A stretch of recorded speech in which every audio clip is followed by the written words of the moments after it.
시험에 가장 많이 출제됐던 부분이거든요. 근데 우리가 만약에 이제 문제에서 헤드스타트라든가 교육복지 투자 우선 지역 사업 이런 내용이 나오면 얘는 교육 결과의 평등에 관한 어떤 사례로서 제시된 거구나라고 생각을 하시면 좋을 것 같고요. 우리나라 교육복지 우선 지원 사업이라는 것은 초중등 교육법 시행령 제54조 제1항에 따른 학생이 밀집한 학교에 대해서 교육복지 문화 지원 프로그램 등을 제공하는 사업을 말한다. 이거 역시 추가적으로 제공을 하겠다. 그래서 어떤 보상적인 입장을 갖고 있는 거잖아요. 그래서 이런 관점이 교육 결과의 평등에 해당된다라고 정리하시면 좋을 것 같고, 자세한 내용들이 우리 교재에 248쪽, 249쪽에 나와 있으니까 그 부분 참고하시면 좋을 것 같습니다. 관련 문제 보시면 2020년도 지방직 문제였고요. 롤스의 교육평등 원리라는 내용이 나오면 여러분들은 형평성의 원리 또는 차등의 원리, 다른 조건에 있는 사람들을 다르게 취급하고 대우한다 라고 보시면 될 것 같아요. 그래서 내용을 좀 보시면 모든 이익이 평등하게 분배되도록 요구하지는 않지만 평등한 분배로부터의 일탈은 결과적으로 모든 사람에게 이득이 될 경우에만 인정되어야 함을 요구한다. 그러니까 이 보상적 평등의 원리를 적용함에 있어서도 이런 부분을 요구한다라고 얘기하는 거고요. 사회적으로 가장 불리한 입장에 있는 사람의 필요에 특히 신경 쓸 것을 요구한다. 가장 불리한 입장에 있는 사람에게 그 사람에게 추가적인 뭔가 보상적인 조치를 해야 된다라고 보시면 될 것 같아요. 그리고 모든 사람이 평등하게 살아야 한다는 것이 아니라 어떤 사람이 다른 사람의 희생으로 잘 살게 되는 것을 금지하는 개념이다라고 해서 관련 내용도 보시면 좋을 것 같습니다.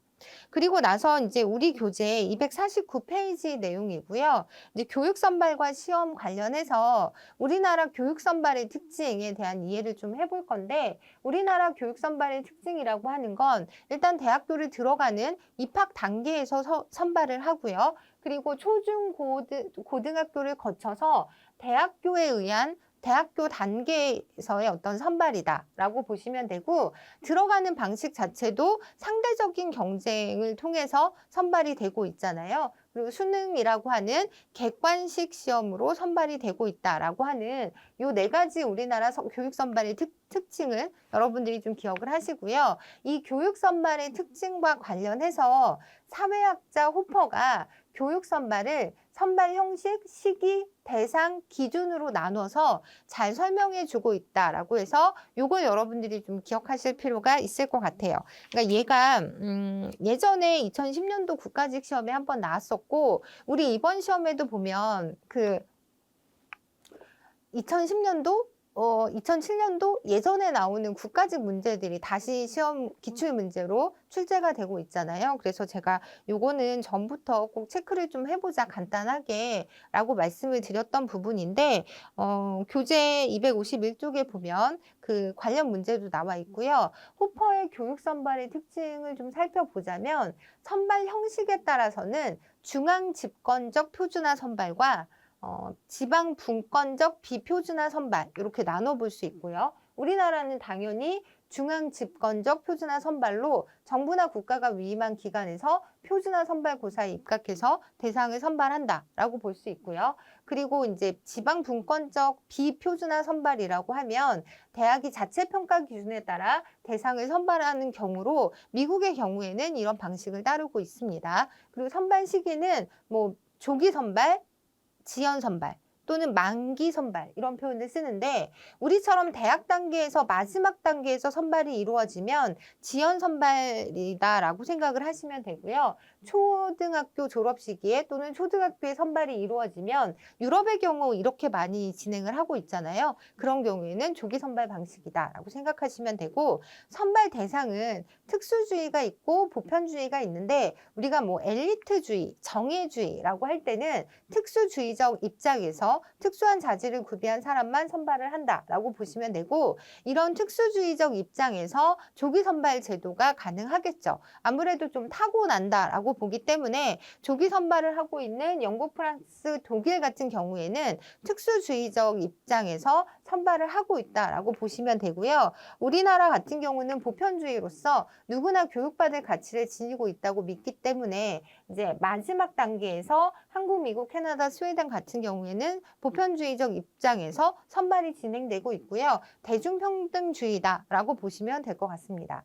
그리고 선발 기준은 이제 이 부분이 이제 시험에 나왔었는데 집단주의, 개인주의로 나눠서 사회 이익을 우선적으로 고려해서 선발을 하는 경우는 우리가 집단주의적 관점이다라고 볼 수 있고요.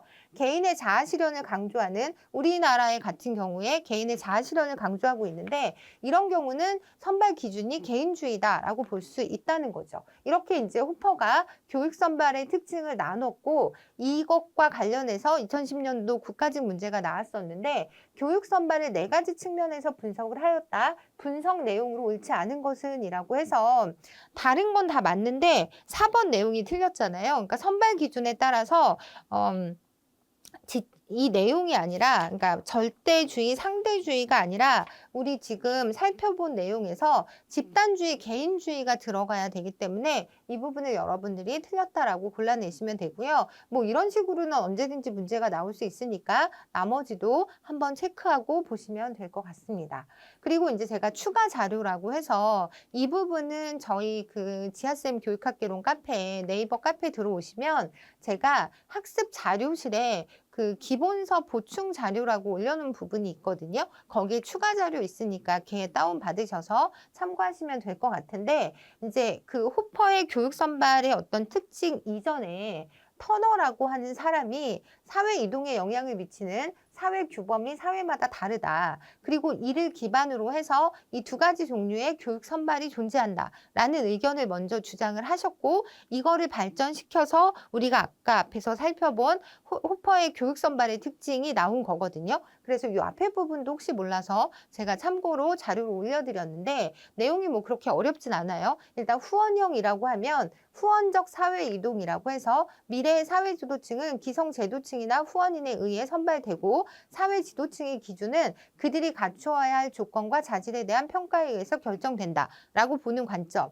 대표적으로 영국의 예를 들 수 있고요. 경쟁형이라고 하는 건 경쟁적 사회 이동을 중시하는 입장이고 미래의 사회 지도층은 공개 경쟁에 따른 보상으로 선발된다라고 보는 입장이 경쟁형이라고 볼 수 있습니다. 그래서 이렇게 사회 이동에 영향을 미치는 사회 규범이 사회마다 다르기 때문에 그 규범에 따라서 다른 형태의 선발 특징을 보여주고 있다라고 보는 입장이 터너의 교육 선발의 특징이고 이게 이제 좀 더 발전된 형태가 호퍼의 교육 선발의 특징이다라고 이해를 하시면 될 것 같아요.